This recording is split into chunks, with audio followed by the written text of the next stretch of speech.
A las afueras de Santiago de Cuba, entre los manglares y los pantanos, existía una pequeña comunidad conocida como Las Cruces. Este lugar era famoso no solo por su exuberante paisaje, sino por los profundos lazos espirituales que sus habitantes mantenían con los orishas, los poderosos dioses y espíritus de la región afrocubana. Para muchos, la santería no era solo una religión, era la fuente de protección y poder, pero para otros era una peligrosa puerta a lo desconocido.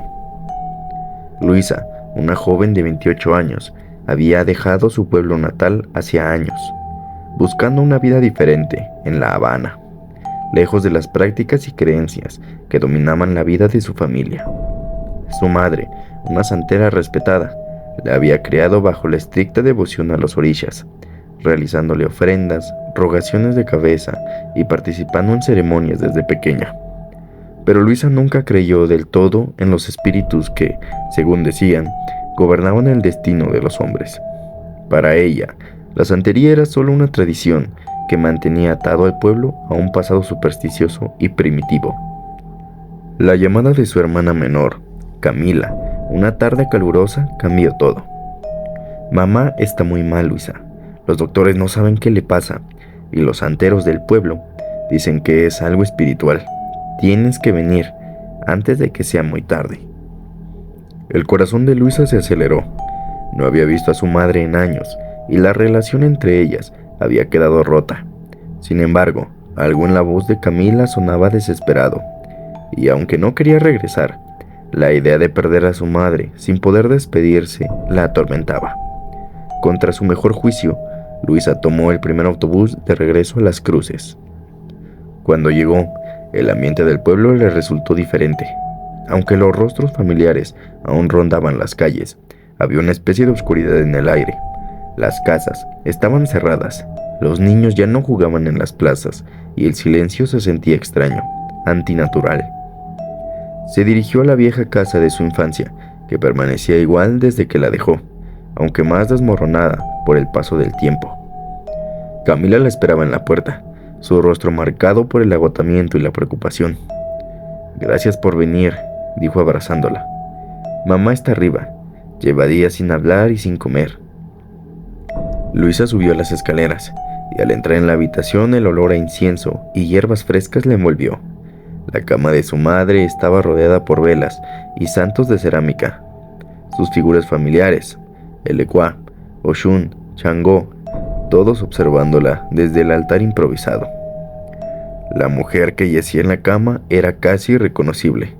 Su piel estaba ceniza, sus ojos hundidos en las cuencas, como si el peso de alguna maldición los hubiera vaciado. «Mamá», murmuró Luisa arrodillándose junto a ella. Su madre no respondió, pero un débil susurro escapó de sus labios secos. Fue entonces cuando Luisa notó algo extraño. Un colgante que no había visto nunca antes pendía de su cuello, una figura tallada en hueso, con símbolos que le resultaban extraños. «¿Qué es esto?», preguntó Luisa girándose hacia Camila. «No lo sé. Apareció hace unos días. Los santeros dicen que es un amuleto de protección, pero no sé si es verdad. Desde que lo lleva, las cosas solo han empeorado». Don Alberto, el babalao más anciano y respetado del pueblo, llegó poco después. Era un hombre corpulento, de manos nudosas y ojos penetrantes, cargando un maletín lleno de hierbas, amuletos y herramientas de adivinación. Al ver a Luisa, la saludó con una leve inclinación de cabeza, reconociendo su distanciamiento de la santería, pero sin cuestionar su presencia. «Tu madre ha sido marcada por algo oscuro, algo que los médicos no pueden entender», dijo el babalao mientras preparaba una serie de objetos en el suelo. «Los orishas me han hablado en sueños, y lo que enfrentamos no es una simple enfermedad. Esto es obra de Ogún y Oya, algo relacionado con una deuda espiritual no pagada». Luisa frunció el ceño, sintiendo el peso de la superstición cayendo sobre ella. «¿Deuda espiritual? ¿Qué significa eso?». Don Alberto la miró con severidad. «Hace muchos años, tu madre se vio obligada a hacer un pacto. Fue cuando tu padre falleció. Ella no sabía cómo salir adelante, así que acudió a Ogún, el orisha del hierro y la guerra. y a Oya, la señora de los vientos y los cementerios. Pidió protección y fortaleza para su familia. A cambio, debía ofrecer algo preciado, algo que al parecer nunca entregó, y ahora los orishas han venido a cobrar. Luisa sintió un escalofrío recorriendo su espalda. Nunca había oído hablar de ese pacto. Todo lo que sabía era que su madre había pasado por un periodo muy difícil tras la muerte de su padre, pero siempre asumió que su madre había salido adelante por su fuerza y determinación, no porque hubiera hecho un pacto con entidades sobrenaturales. ¿Y qué puedo hacer yo?, preguntó, sintiendo la desesperación mezclarse con su incredulidad. Tú eres parte del pacto, Luisa, dijo don Alberto con solemnidad. Eres la razón por la que aún no se ha cobrado la deuda. Los orishas han esperado todos estos años para ver que vuelvas. Solo tú puedes restablecer el equilibrio, o tu madre fallecerá, y quizás no solo ella. Aquella noche, don Alberto organizó una ceremonia en la vieja casa, una ceremonia que Luisa nunca había querido presenciar. Los tambores, bata resonaban en el patio. Sus últimos profundos vibraban en su pecho como un llamado ancestral. Los rezos en yoruba llenaban el aire mientras don Alberto preparaba una ofrenda especial en el altar.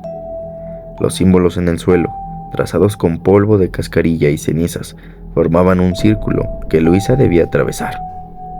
Debes enfrentarte a ellos, dijo don Alberto. Esta es la última oportunidad para redimir la deuda de tu madre. Mientras tanto, sentía una mezcla de terror y resignación mientras se adentraba en el círculo. Sus manos temblaban, pero sabía que no podía volver atrás. El humo de las velas y el incienso nublaba la habitación, y poco a poco el ambiente comenzó a cambiar. Las sombras en las esquinas parecían volverse más densas, como si algo las estuviera llenando de una presencia oscura. De repente, el aire se volvió frío. Las velas se apagaron una por una y un silencio sepulcral cayó sobre la sala. Luisa sintió una presión sobre su pecho, como si algo invisible estuviera apretando su corazón. De las sombras, una figura comenzó a emerger. Primero, solo un contorno, pero luego una forma más definida. Un hombre alto, con una mirada de hierro en sus ojos, y detrás de él, una figura femenina, cuyos ojos brillaban con una intensidad sobrenatural. Ogun y Oya, los orishas del pacto, habían venido por lo que les pertenecía.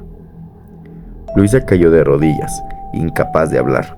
Sentía el peso de sus miradas y supo que no había forma de escapar. Los orishas se acercaron lentamente y su presencia hizo que el aire vibrara de energía oscura. La deuda no se ha pagado, dijo Oya con una voz que sonaba como el viento en un cementerio. Tu madre nos prometió lo más valioso, y aún no hemos recibido lo que es nuestro. Por favor, gritó Luisa, con el corazón desbordándose de miedo.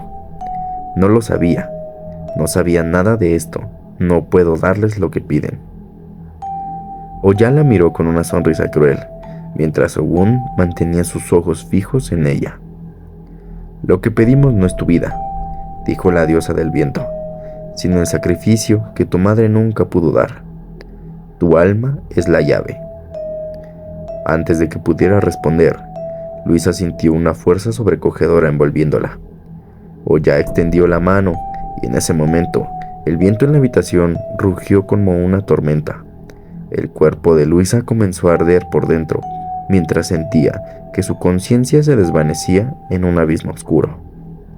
El último sonido que se escuchó antes de perderse fue el eco de los tambores, alejándose mientras los orishas reclamaban lo que ya les pertenecía.